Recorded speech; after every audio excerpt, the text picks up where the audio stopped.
बच्चों, आज हम ब्लॉक 1 शुरू कर रहे हैं जो कि एक कविता है और उसका नाम है कर्मवीर। इस कविता के कवि हैं, उनका नाम है अयोध्या सिंह उपाध्याय। हम कविता आगे पढ़ें उसके पहले हम इसके शीर्षक को समझ लेते हैं। कर्मवीर शब्द दो शब्दों से मिलकर बना है, कर्म और वीर। कर्म का अर्थ होता है कार्य, वीर का अर्थ होता है जो साहसी है या जो ब्रेव है। तो कर्मवीर शब्द का अर्थ होगा वह व्यक्ति जो कार्य से वीर हो, यानी कि मेहनती व्यक्ति, यानी कि परिश्रमी व्यक्ति। आइए इस कविता को पढ़ते हैं और इसके भावार्थ को समझने का प्रयत्न करते हैं।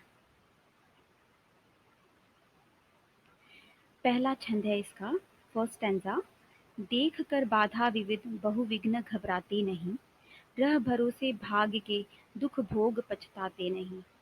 काम कितना ही कठिन हो किंतु उकताते नहीं, भीड़ में चंचल बने जो वीर दिखलाते नहीं। हो गए एक आन में उनके बुरे दिन भी भले, सब जगह सब काल में वे ही मिले फूले फले।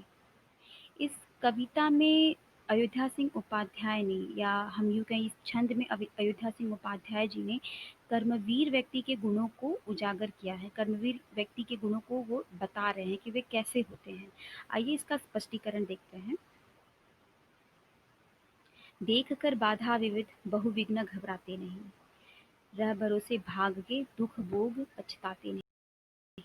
इस पंक्ति का अर्थ है कि कर्मठ व्यक्ति, यानी कि जो परिश्रमी व्यक्ति होते हैं या कर्मवीर व्यक्ति होते हैं या मेहनती व्यक्ति होते हैं, वे बाधा देख कर बाधा विविध, यानी बहुत सारी बाधाएं भी अगर उनके सामने आ जाए, बहुविघ्न घबराते नहीं, विघ्नों को देख करके, समस्याओं को देख करके भी वे घबराते नहीं हैं, बल्कि उनका सामना करते हैं।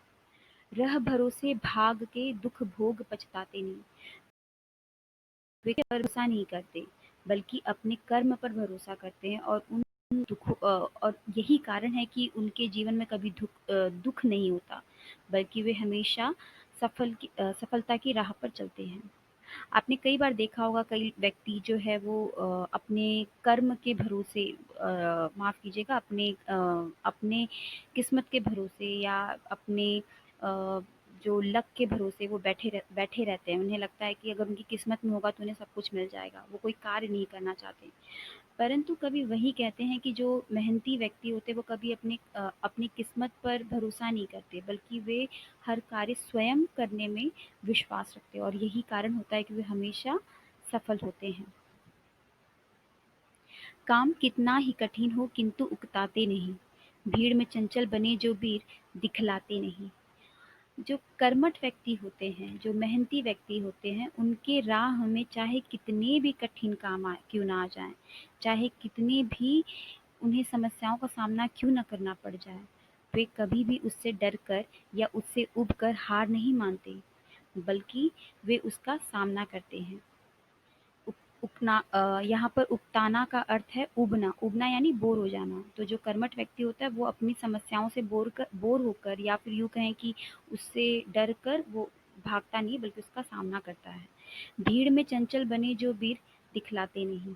कवि कहते हैं कि वे व्यक्ति जो मेहनती हैं, वे अपने योग्यता का, यानी अपने परिश्रम का दिखावा नहीं करते लोगों के सामने, या लोगों के सामने दिखावा करने के लिए वो परिश्रमी नहीं बनते, बल्कि वो वास्तव में, यानी कि असलियत में ही वे कर्मवीर होते हैं, या परिश्रमी होते हैं। तो उन्हें दिखावा करने की कोई आवश्यकता नहीं होती है। हो गए एक आन में उनके बुरे दिन भी भले, सब जगह सब काल में वे ही मिले फले फूले। इस पंक्ति का अर्थ है कि जो परिश्रमी व्यक्ति है या जो मेहनती व्यक्ति है, वे अपनी मेहनत और लगन से, अगर वो मेहनत करे और अपनी लगन से, वे किसी भी बुरी परिस्थिति या समस्या को दूर कर सकते हैं। यही कारण है कि ऐसे मेहनती लोग ही हर काल में अथवा हर समय में सदैव ही सुखी और सफल रहते हैं। आपने कभी नहीं सुना होगा कि कोई किस्मत के भरोसे बैठा है और कोई कार्य नहीं कर रहा है तो वो सुखी हो, बल्कि अपने कर्मों से ही हर व्यक्ति सुखी होता है। अपने कर्मों का जो हमें फल मिलता है, अगर आप मेहनत करोगे तो उस मेहनत का फल आपको हमेशा अच्छा मिलेगा और आप हमेशा सफल रहेंगे। इस काव्यांश की विशेषता ये है, यानी कि स्टैन्ज़ा जो दिया है इसकी विशेषता ये है कि इसमें कवि ने जो कर्मठ व्यक्ति हैं या कर्मवीर व्यक्ति हैं उनकी प्रशंसा करते हुए उनके गुणों को बताया है।